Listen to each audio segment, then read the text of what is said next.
In a world where all the top headlines are usually grabbed by flagship products, Samsung's Q60B has stood out as one of the best entry-level QLEDs, mostly because of its amazing features, be it the good picture and video quality, minimal footprints, not to mention its value for money plus so much more. But like anything good, there's always a few gripes here and there, and in the case of the Q60B, it's been its soundbar connectivity issues and crashing the internet quite literally. After using my unit for a little over 2 years, I've experienced its highs and lows. So in this video, I answer the question you're asking yourself: is it worth it getting the Samsung Q60B in 2024? Buckle up and let's go for the ride. Getting into the meat and potatoes, for the most part, the Q60B has been an absolute stud among the budget entry-level QLED TVs, but not without its issues. The most notable being the Q60B crashing the internet quite literally at a user's residence, and this was characterized by their entire internet system crashing regardless of the connection type, and by this I mean wired Ethernet and both 2.4 and 5 GHz Wi-Fi connections. As always, a possible solution is usually somewhere in the thread, and as it turns out, a software update from Xfinity wasn't compatible with that of the Samsung TV, and when I dug a little deeper, the fact that Samsung TVs run on Samsung O.S, only apps from the Samsung store will work properly on the TV, and thus any other app downloads could lead to issues like this. On the flip side though, there's a workaround the Samsung only apps bubble. By plugging in something like a Chromecast, Shield, Apple TV or Fire Stick, you can get whichever app you want depending on the ecosystem. Talking of ecosystems, TV sound is an ecosystem in itself, and in the case of the Samsung Q60B, connecting to a soundbar has been troublesome for some people. Case in point, this user who had issues with their HDMI ER connection, which only saw their soundbar working with devices like Sky Q and Amazon Fire Stick, but no sound from TV-based apps or channels.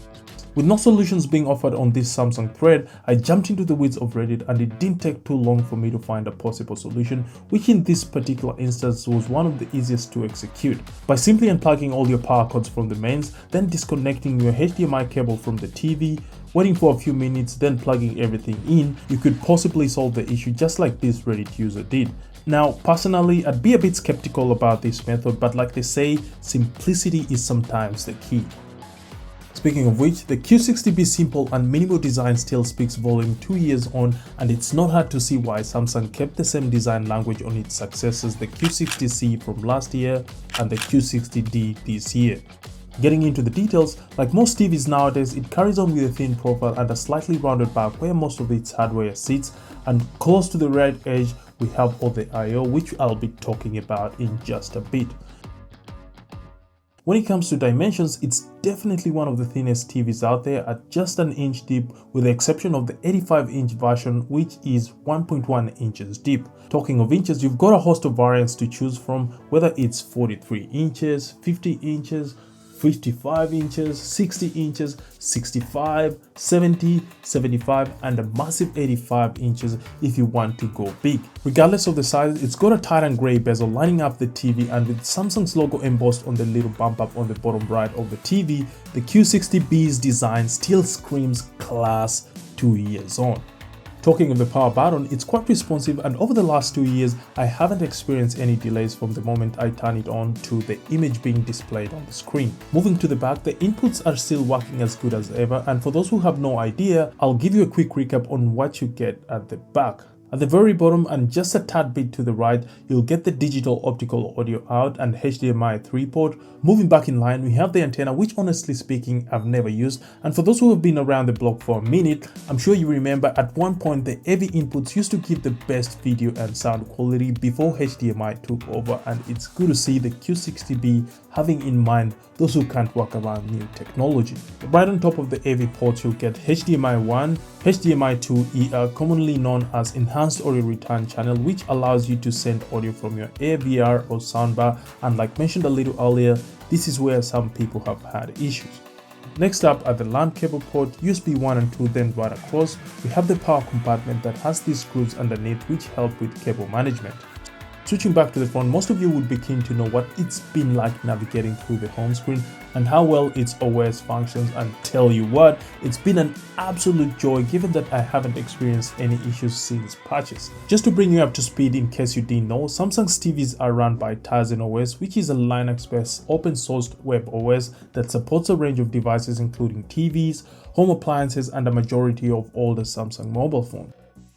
The Q60B uses the refreshed version of Tizen, which looks a lot different from the previous gen version on the likes of the Q60A, and if you'd ask me, I find Samsung's Tizen OS a lot better than the likes of WebOS from LG, Roku, which is synonymous with TCL, Android TV that features in TV brands like Philips, Sharp, and some Hisense TVs, my home screen from Panasonic, Amazon Fire obviously from Amazon, VidaU specifically built by Hisense, and SmartCast from Vizio. Even though I haven't experienced any home screen or OS related issues over the last 2 years, that hasn't been the case for everyone, as you clearly saw when I talked about the Q60B issues. In saying that, for the most part, scrubbing through the different menus and features has been smooth sailing for majority of its users. Speaking of the different features, the picture settings would be one of the most visited features, and judging from the inquiries in the comments, most of you are keen to know the ideal settings for the best picture quality. Out of the box, the colors are rich and accurate, and you also get a handful of picture modes to choose from in addition to being able to adjust individual settings yourself. Speaking of which, even though perception is subjective, movie mode is what I found to be the best picture setting for the Q60B when watching movies, but when it came to sports, dynamic is my go-to. Like mentioned a little earlier, out of the box the colors are rich and accurate, which is basically the TV in standard mode, but you've also got the options to choose between dynamic, movie, or filmmaker mode. Now, to show you why I prefer movie mode when watching a movie, midway through a movie I compared the different modes, and first up on the chopping board was standard and movie mode. Going back and forth between the two modes, straight away you can notice the difference. In standard mode, the image appears okay, but I felt it lacks some color depth, whereas in movie mode, the contrast and color depth look amazing. Now, since the comparison only shows one perspective, I threw in another spanner in the works in the form of filmmaker mode, and I found this comparison going neck and neck, but I still leaned more towards movie mode. As for when I'm watching sports, dynamic mode worked best for me, and you can see that when I compared it to movie and filmmaker mode. Again, like mentioned earlier, it's all subjective, and I'm sure some people would prefer standard mode and others filmmaker mode. In saying that, there's suddenly a baseline on what's good and what's not, in which case the fundamental guidelines should always be clarity, detail, dynamic range, and clear separation between the color frequencies.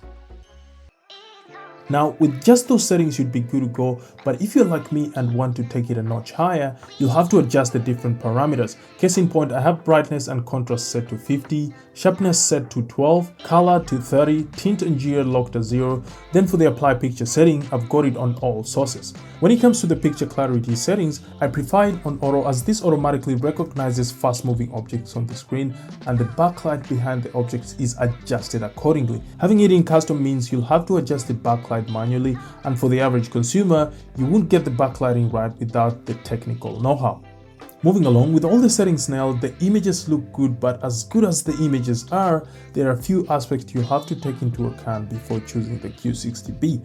First is its motion handling. The blunt fast moving objects isn't quite as natural looking as it is on the models above it, so sports fanatics like me may want to move up a few models, but then again, for the average consumer, this isn't going to be that big of an issue. While on the topic of picture settings, we might as well talk about the different viewing angles and what position would give you the best quality. Unlike the OLEDs with infinite viewing angles, with the Q60B, when you move off to the side, it washes out and you start to lose the details of the picture, so dead center would be the sweet spot when consuming content. In saying that, it wouldn't be that big of an issue for the average consumer, but be sure to take into account where the TV is going to be mounted relative to where you'll be sitting. When it comes to burn-in, it would take a miracle for this TV to suffer the effects, and that's because of its mini LED technology. Its OLED counterparts, on the other hand, don't have the same luxury, as the technology used in those panels make them more prone to burn-in. For those who might not know what it is, it's basically what happens when an image leaves a mark on the screen regardless of what you're watching or doing, and this mostly happens with news interfaces, more so if you're the kind of person who leaves CNN, Bloomberg, or whatever news channel you watch in the background for hours on end. Lucky for me, in the 2 years I've owned this TV, Not even once have I encountered burning. Moving on to gaming, in reality the Q60B isn't a gaming TV per se, but for the casual gamer it will do just fine, and being one of them, since getting my Xbox Series X I'm content with the 60Hz and no variable refresh rate. Now, truth be told, majority of the gaming enthusiasts out there prefer gaming on a monitor specifically designed for that purpose. For instance, my Samsung Odyssey Neo G9. So TVs like the Q60B will mostly be used for movies and other forms of entertainment. That being said, features like auto low latency mode continue to impress, and I must say your TV automatically detecting your console when you turn it on is such an underrated feature. When it comes to sound quality, the Q60B on its own at best is subpar, but chuck in a soundbar and you're talking an entirely different ballgame. With regards to which soundbar you should pick, your budget will dictate that, whether it's Sonos, LG, you name it. Personally, I wanted to stay in the Samsung ecosystem and went with the Samsung HW Q950T, which has held up well in the 3 years I've had it. With all the nuts and bolts of the Samsung Q60B laid out, we finally get to that question you want answered: should you buy the Q60B in 2024? And my answer to that is a resounding yes, and for a few good reasons. First and foremost is there's no significant technological leaps between the Q60B and its successors, the Q60C and Q60D. From my digging, most of the differences between them are within the margins of individual panels, which for the average consumer wouldn't make that big of a difference. Next up is the price, and to put that into perspective, for a little over $1,800 Australian dollars, you can get the 70-inch variant of the Q60B compared to 55 inches of the Q60D for almost $1,500 Australian dollars, and that's just me picking what caught my eye. If you do a little bit more digging, you can get them for even bigger discounts. In conclusion, despite the few issues that have popped up here and there, the Q60B is a solid entry-level QLED that will take you a few more years before you need an upgrade.